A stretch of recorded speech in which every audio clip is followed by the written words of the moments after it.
Hello, it's Mark from Worth It Repairs, and today we're working on an iPhone 15 Plus screen replacement guide. The screen is broken. There's no broken glass, but you can tell through the video, you can see the proximity sensor lighting up through the screen, and also that it's ringing and there's no display.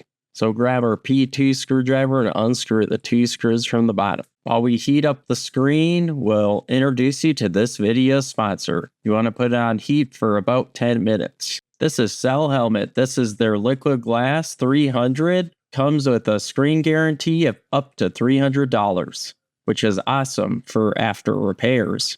Back to the repair. We're going to use our clampy from iFixit to get the screen off. If the screen is cracked, you're just going to have to pry it off with a metal pry tool and a plastic pry tool. The clampy won't work if the back is cracked either, so this tool is only good if there is no cracks. I'll leave links in my description below, including the clampy, but you don't have to use it if you don't have it already.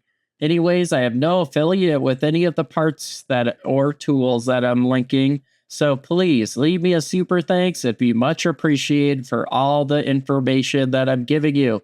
These are trade secrets. Even though the screen is heated up for 10 minutes on our heater, we also use alcohol to loosen the adhesive and then twist the clampy and try to see if the screen will lift up.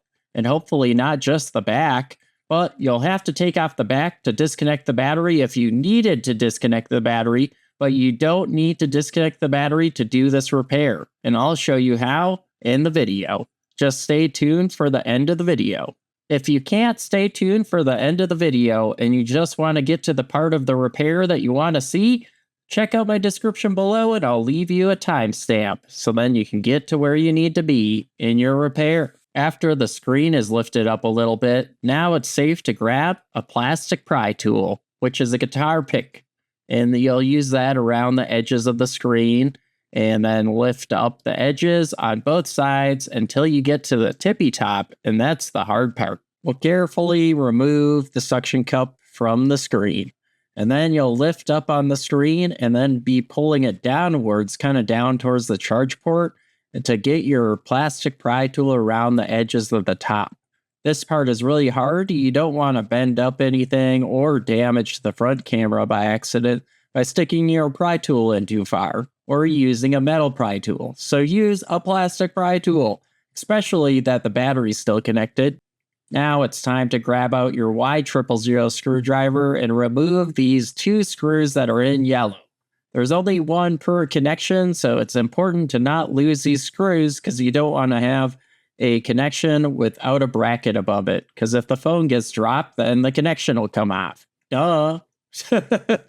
Wow, that sucks. I can't believe Apple would do such a thing where it's just 1 screw holding down the connection.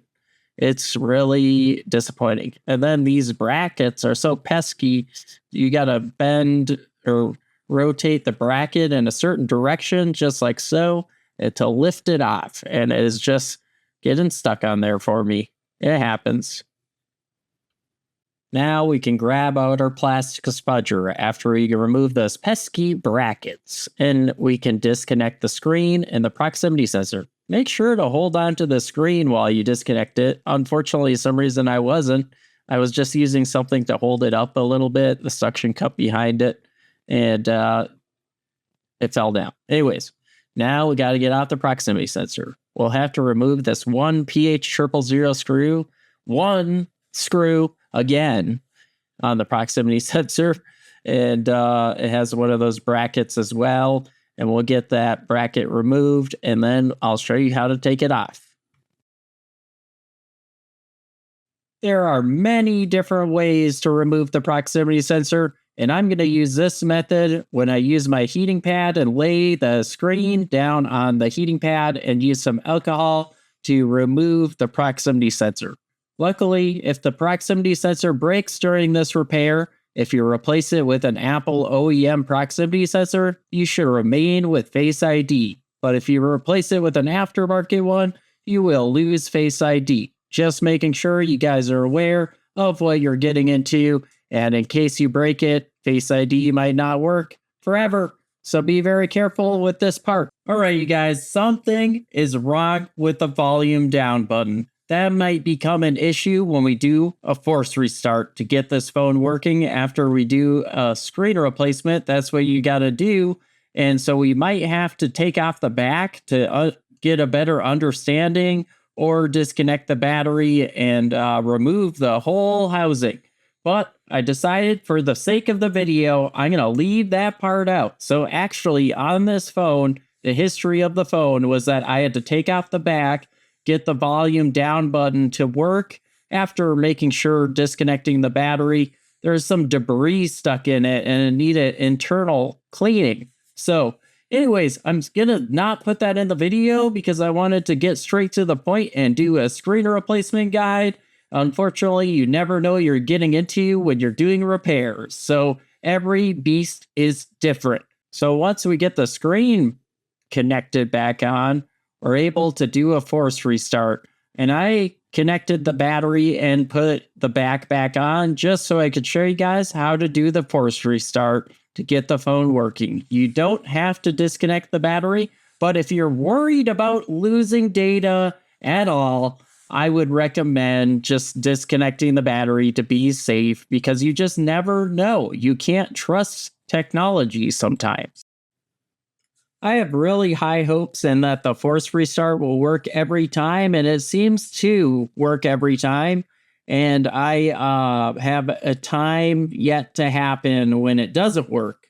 But I've been doing repairs for 5 years now, and I really think it's fine if we don't disconnect the battery. So, all right, we're going to get it put back together. And I wanted to let you know that I replaced the screen a second time because something was wrong with my screen. I had no touch, and I had to replace the screen anyways. So we're going to put the screen back together, and I just got done testing it and everything. And I also made sure the phone was fully updated, so then I could do the Apple part pairing, which you go to Settings, General, and About Phone, and you're able to repair the screen to the phone if it's an Apple OEM screen.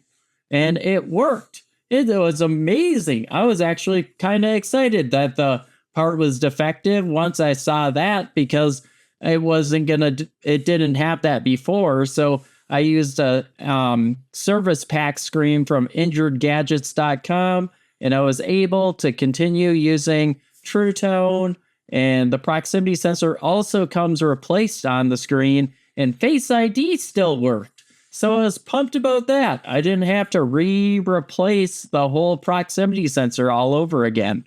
And then I put it back together and then put the PT screws back in and just clamp it shut, and then it was worth it. Please like and subscribe and check out my other videos.